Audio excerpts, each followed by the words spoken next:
hanging out here in Clay, New York. The Euclid Diner is probably not even a quarter mile away from where we are here. Dane Keller Jr. is the guy you're looking at right now. He has been running late model since 2015. Only got out a handful of times last year, but ended up wrecking the car, so he's had a lot of work to do to get it to where it is today. And by the way, it is pretty darn close, as a matter of fact. I ran into Dane over at Scott Jeffrey's Performance Plus the other day. He was buying some tires, so in the second part, we're going to teach you what he's going to do to those tires before he actually goes to the racetrack. Dane, how you doing, man? I've never had you on the channel. Yeah, doing great, doing great. How's the car coming? It's getting there. It's definitely a work in progress, but we're getting there slowly every day. And what happened? You were in a wreck last year to finish the year, you said? No, it was just it was like our fourth race or so into the year. It was just heat race.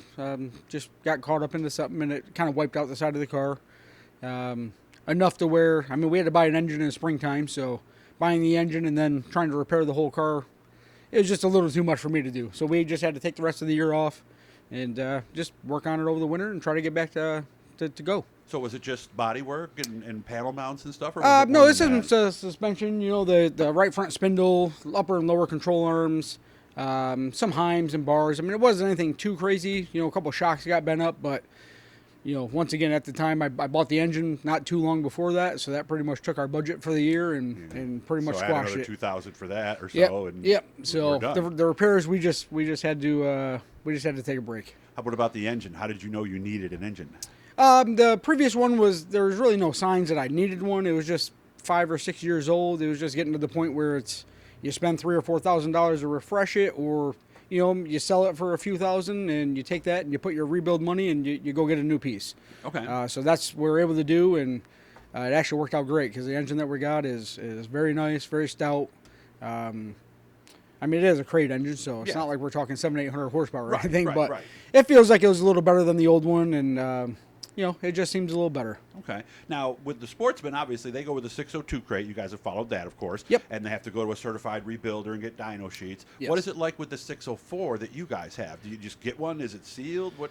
Well, with the new ones, I believe if you buy it fresh from GM, if you go to like a Donald or whatever, he doesn't technically need to seal it because it already comes sealed. Yeah, but he needs to let Rush know, and you know, it is a little bit of a process. Okay. If you do rebuild it, they do have like a little cable seal that he'll have to put on there.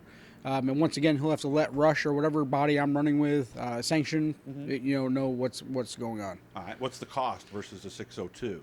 I believe the prices have increased so much. I believe the new ones, I paid like $68 for it. Okay. I want to say the 602s are around $34, $35, but don't quote me on that. I know all the prices have kind of changed a little bit. So yeah, and availability is one of the big issues there. Yes. 425, 430 horse, somewhere in that range. 420. Yeah, I think they advertise it as 400 horse, 400 torque. I believe when they actually put them on the dyno, they get more about 430. Yeah. You know, around both numbers. Yeah, with the headers, the intake. Yeah, with the headers, and I mean, you really can't change anything besides, you know, just your exhaust, and, you know, that's really about it. I mean, so if you got a nice header package, you know, that might help you out a little bit.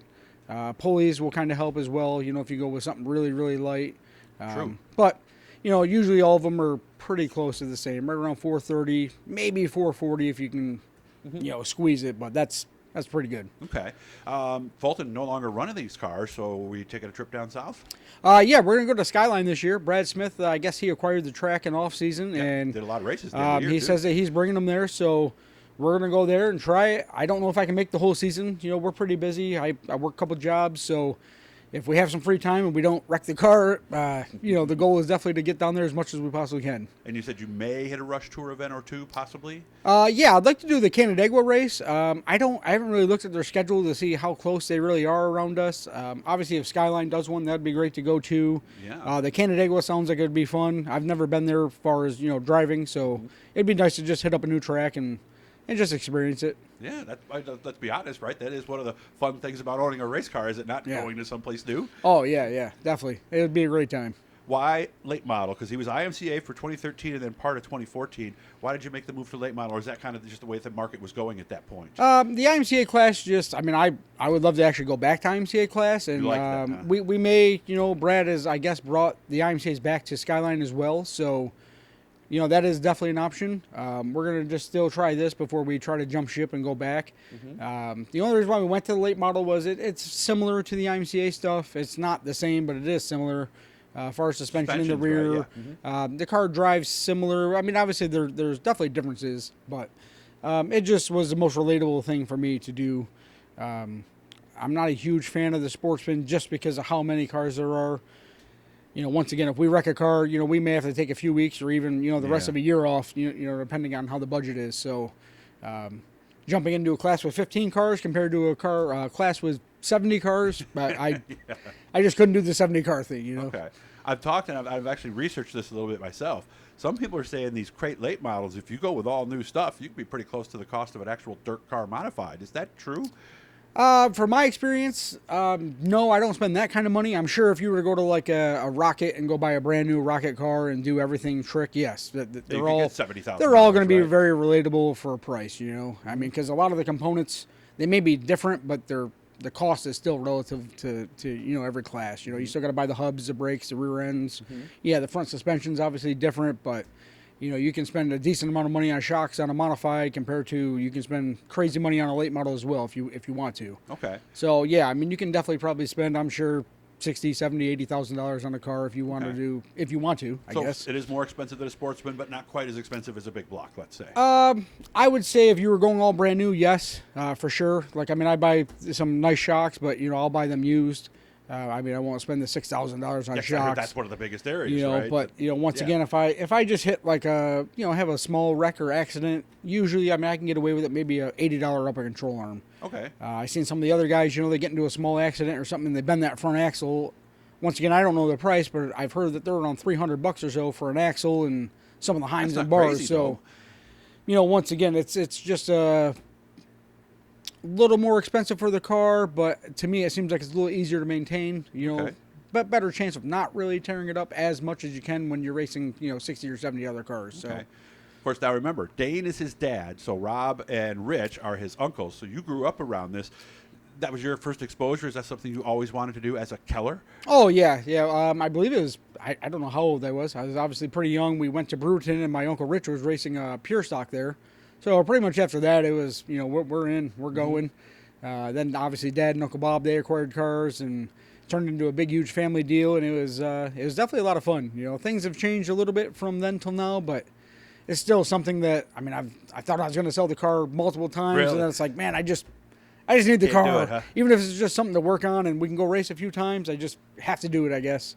Okay, so it's in the blood. Oh, yeah. What was the IMCA your first car, or did you do other things like as a kid? No. When I was younger, my father let me run his IMCA for practice a few times, and then nothing really materialized out of that. Like we as just a young teen, kind of? yeah, just Okay. did some hot laps and things like that, and it was really fun.